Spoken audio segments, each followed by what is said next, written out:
that I have, Right. that it's just work for me. I'm not, I'm not, I'm a fan of the game of basketball. Right. But like my friends, like they come to the games or they're like, well, can you give me an autograph? I go, I don't ask players for autographs. These are coworkers to me. They're just, Right. it's not that where I'm like, they're not celebrities to me. They're not superstars. They're just basketball players. So you've gotten over being impressed by people a long time ago. You know what? Never happened. And probably that's why I'm saying it's just work for me. Right. I'm not into it. Just I, I love the excitement of the games. I love the competition. Right. Um, I love being in an arena with 20,000 people booing me. I think it's Booing you. fantastic. I mean, seriously, there's several times when I've been in arenas. Like last night, I was in Denver, and I made a call last night, and the whole arena was like, boo, and I'm sitting there going, this is pretty good. They're I paying like this. attention. I like this. If I'm demanding that much attention, and I think for me that's the fun, that's the thrill of it. The adrenaline's flowing, Right. and just the love of the game. So I think for me that's what I really love, honestly. And now, when you leave the basketball court, I mean, I read about how, that the referees are vampires. You guys stay up all night watching and watching your films and everything. But when you're not doing that, what are some of your other passions? I spend a lot of time with my family, and it's the nice thing that I can honestly say now that since I have a brother and two sisters, and my parents are still together, we literally take like a family trip every single summer now. Wow. Yeah, the entire family, my nieces, my nephews, all of us. We go. If it may be just to a campsite, it can be small, it can be big, but it doesn't matter. We just all take the time. We kind of plan our schedules, or we try to get our schedules in line. Right. Take a trip. I love spending time with my family. I golf a little, Okay. not to the point where I'm driving myself crazy because it's a tough game. Yes, It's a it very is. competitive game, and you're competing against yourself. So it's just fun for me. I play probably twice a week with my fivesome, some friends that we do it twice a week, and it's really fun. It's a little competitive, but not crazy. Okay. I still travel every summer. I at least take two vacations. Like as a matter of fact, in end of May, I'm Mm-hmm. going to West Africa. Wow. What Yes, countries will you visit there? Senegal. Yes. Great. So I try to just, it's funny because people say you travel so much, but traveling for business and traveling for pleasure are two totally different things. I can only imagine. Yes. So every summer I try to at least, just kind of see the world. I have tons of frequent flyer miles. So why not use them for pleasure versus using them for work? Absolutely. I do spend a little time, doing some basketball things. Like I run my own referee camp at USC.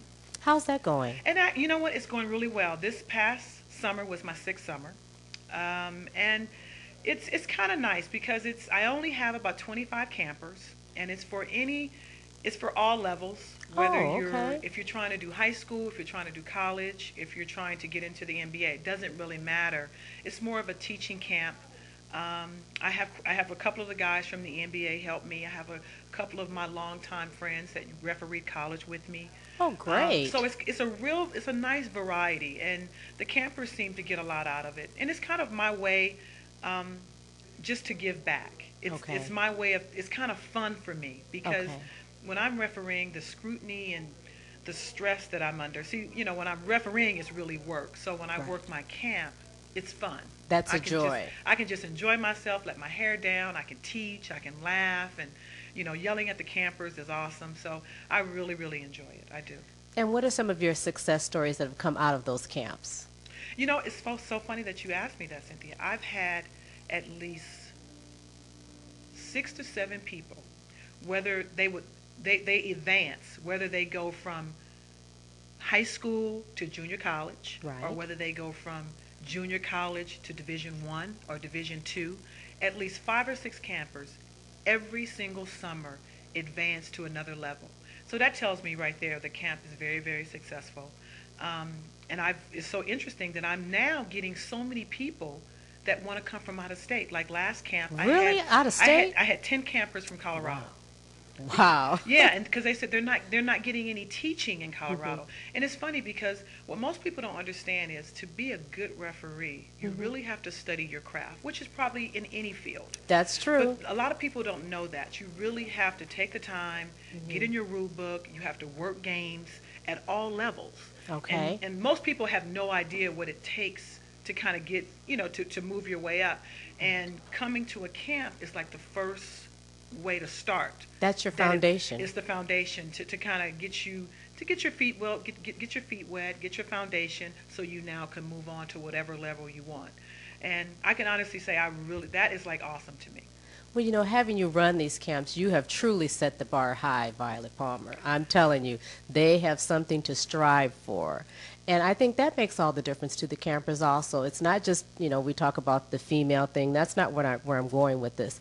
It's the level of excellency that you have set that lets the campers know and see, okay, this is what it's going to take. Let's get the foundation and let's keep on moving. And come back maybe next year. It's funny that you say that too, because I've had several people, because I not only do I work my camp, I work about 4 camps, because I'm still very close to quite a few of my college supervisors that I used to work for when I worked in the NCAA. Right. And so when I go to those different camps, and people have actually said to me, they said, what's interesting about you is that we hear a lot of people talk about what they do and what they do on the floor and how to referee, and they said, but watching you on the floor, you do exactly what you say.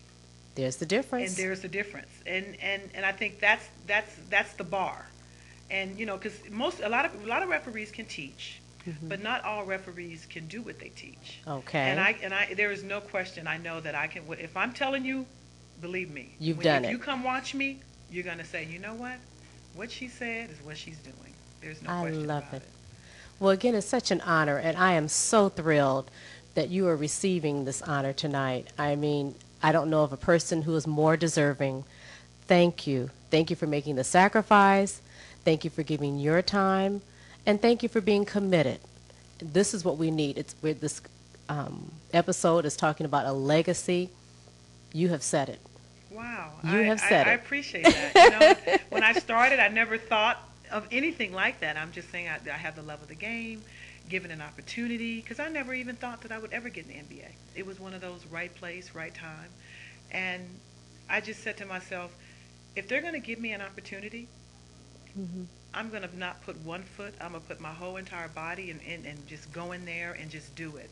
And I think, of course, that's what's happened to me. The love of the game, my desire to just be the best that I can be. I know that I'm blessed and I have a special talent, but I do. I work extremely hard and I love what I do. So I really, really thank you for saying that. You're more than welcome.